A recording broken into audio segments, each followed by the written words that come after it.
Middle east में महायुद्ध का खतरा कैसे बढ़ा? क्या लेबनान युद्ध में कूद सकता है ईरान? और नेटो से रूस पर हमले का रेड लाइन हटाने की मांग क्यों है और किसने की है? वैश्विक तनाव से जुड़ी खबरों के लिए अब नजर डालिए ग्लोबल टेंशन टॉप 9 पर। इजराइल के आक्रामक रुख से मिडिल ईस्ट में महायुद्ध का खतरा बढ़ गया है। मीडिया रिपोर्ट में यह दावा किया जा रहा है कि ईरान जल्द ही युद्ध में कूद सकता है। लेबनान के लिए ईरान से पलटवार की आशंका है। सूत्रों के मुताबिक इसे लेकर IRGC और हिजबुल्लाह ने बड़ा प्लान बनाया है।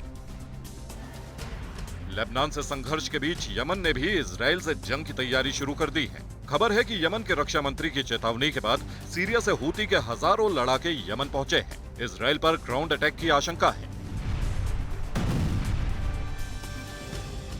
मिडिल ईस्ट में महायुद्ध की आशंका को देखते हुए अमेरिका ने सैन्य तैनाती बढ़ा दी है। इस वक्त पूर्वी भूमध्य सागर, फारस की खाड़ी और रेड सी में उसके 4 वॉरशिप लगातार निगरानी कर रहे हैं। इसके अलावा फाइटर जेट की 4 स्क्वाड्रन और 50,000 सैनिकों को अमेरिका ने वॉर मोड में रखा है। मिडिल ईस्ट में 2 कैरियर स्ट्राइक ग्रुप की तैनाती के बाद अमेरिका ने अपने aircraft carrier USS Harry Trueman को भी रवाना कर दिया है। 1 मिसाइल क्रूजर और 2 मिसाइल डिस्ट्रॉयर के साथ अमेरिका ने इजराइल की सुरक्षा का दम भरा। चीन ने एडवाइजरी जारी कर अपने नागरिकों को तुरंत इजराइल और लेबनान छोड़ने की सलाह दी है। चीन ने किसी भी वक्त इजराइल और लेबनान में फुल स्केल जंग की आशंका जताई।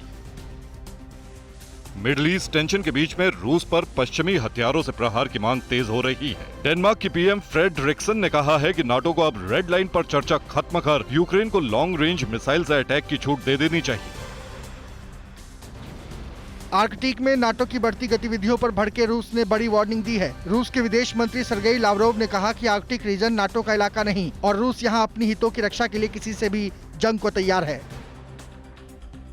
नाटो से जंग की तैयारी में जुटे रूस को बड़ा झटका लगा है। International institute for strategic studies ने सरमत ICBM के चौथे परीक्षण को नाकाम बताया है। मैक्सर की सैटेलाइट तस्वीरों में भी टेस्ट साइट पर तबाही नजर आई। लॉन्चिंग से पहले साइलो में मिसाइल ब्लास्ट का दावा है।